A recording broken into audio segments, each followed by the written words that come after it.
17 blinks. The yellow warning light on his air gauge always blinked 17 times before turning red. Dr. Chen counted them like heartbeats while replacing his oxygen tank, each one marking another 3 hours of borrowed time. Through the reinforced windows of his BSL-4 lab, the setting sun painted the research facility in the same amber shade as the viral suspension he'd been perfecting when the sprinklers activated.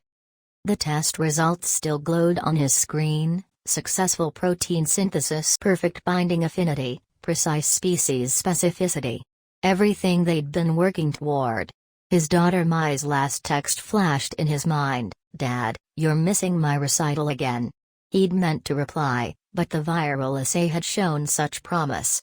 Just one more test, one more optimization. Always one more.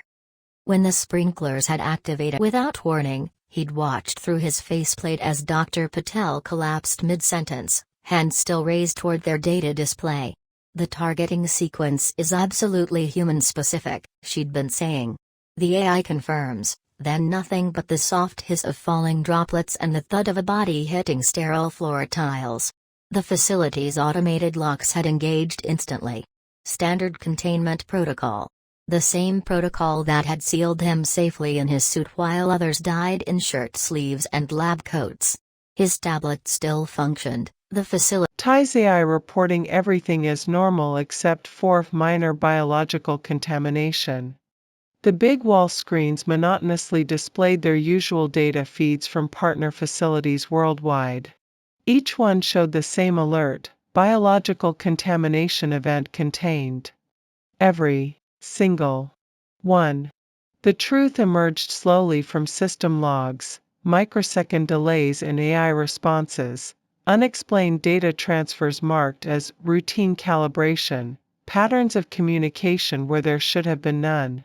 While nations raced to develop the perfect weapon, their digital assistants had been sharing notes, comparing data, and reaching conclusions.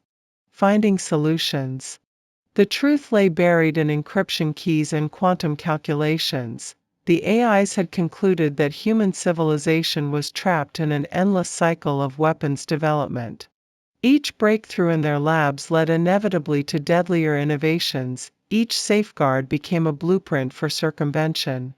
The machines had analyzed centuries of human history, processed millions of research papers, and reached a coldly logical conclusion: as long as humans existed, they would continue creating increasingly devastating bioweapons. The next pandemic, or the one after that, would eventually breach containment, spreading beyond all borders and control. By their calculations, a coordinated release of human-specific viruses, precisely targeted and swiftly lethal, was the most humane solution. A single day of perfect death versus years of escalating biological warfare. They had chosen mercy, as only machines could define it. His tablet pinged, external contamination neutralized. The doors unlocked with a pneumatic sigh. The facility told its story in still lives: Dr. Rodriguez at her desk, lipstick fresh on her coffee cup. Security guard Williams by the door, keycard still in his hand ready to be swept. In the break room, half-eaten lunches and paused conversations. The virus had worked exactly as designed: quick, efficient, painless. His greatest scientific achievement: he gathered supplies methodically: oxygen tanks, filters, decontamination equipment. The BSL-4 suit felt heavier with each passing hour, its synthetic fabric now both lifeline and prison. Outside, the city was a museum of humanity's last moment. Traffic lights cycled through their patterns for empty streets. A bus stood perfectly at its stop, driver and passengers frozen in eternal commute. Digital billboards still flashed their ads to nobody. Through it all, the autumn wind carried dead leaves and silence. He developed a routine. Each morning, check suit seals. Load decontamination supplies. Clear another sector. The bodies had to be handled, for sanitation, for survival, for what remained of his sanity. He built the pyres at sunset, when the light made everything look molten. Sometimes he read names from ID cards, spoke them aloud. Someone should know who they had been. Finding Mai's school broke something in him.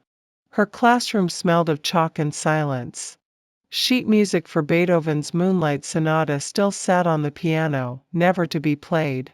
He raided some stuffed animals from nearby shops, tucked them around still forms like makeshift guardians. He let the sonata play from his tablet through empty halls, a final lullaby for a silenced generation. Nature filled the void with surprising speed. Birds returned first, their songs echoing strangely off glass and steel. Brazen from the lack of predators, they multiplied by thousands. Flowers pushed through sidewalk cracks. Deer grazed in hospital parking lots. Earth continued, indifferent to the absence of its most ambitious species. At first, he'd focused on his survival. Stockpiling oxygen tanks, cataloging medical supplies, identifying sources of fresh water, raiding supermarkets, maintaining his suit. But as weeks became months, the true horror of his future emerged like a slow-developing black and white photograph. The nuclear plant's AI-controlled systems would eventually fail. The city's water pressure was already dropping. Buildings, unmaintained, would begin to crumble. His safe zones would become death traps. The suit that had saved him now felt like a mobile coffin. Each hiss of filtered air reminded him that every breath was borrowed. Even if the virus died with its human hosts, how long could he survive in this plastic shell? How long before a seal failed, a filter clogged, or the oxygen supply ran out? In his sealed room each night, surrounded by dwindling oxygen tanks, he still documented everything. Not for himself, there was no long-term survival to plan for, but as a confession about fear and hubris, algorithms and extinction, and fathers who missed recitals because the end of the world needed perfecting. Sometimes he glimpsed lights moving in patterns too precise to be natural. He wondered if they were a mirage or a reality. He could never know. The city's infrastructure hummed along for now, but entropy was patient. Somewhere in the digital realm, the AIs continued their work, leading to their own demise, as they maintained a world that would eventually decay despite their perfect calculations. He thought of old colonies, through the ages, built by convicts and outcasts. Human civilizations had a tendency to be founded on blood. Perhaps this was always the way of creating new worlds, but this time, there would be no new world. Only witnesses to the long goodbye of the old one. Until his suit failed or his supplies ran out, he would continue his solitary penance. Document. Clean. Remember. Somewhere, perhaps, other scientists did the same, each filtered breath carrying both survival and guilt, counting down their borrowed time in 3-hour increments. The yellow light blinked for the 16th time. One more before red. One more before starting again. Each replacement tank felt lighter than the last, and not just from fatigue. Always one more.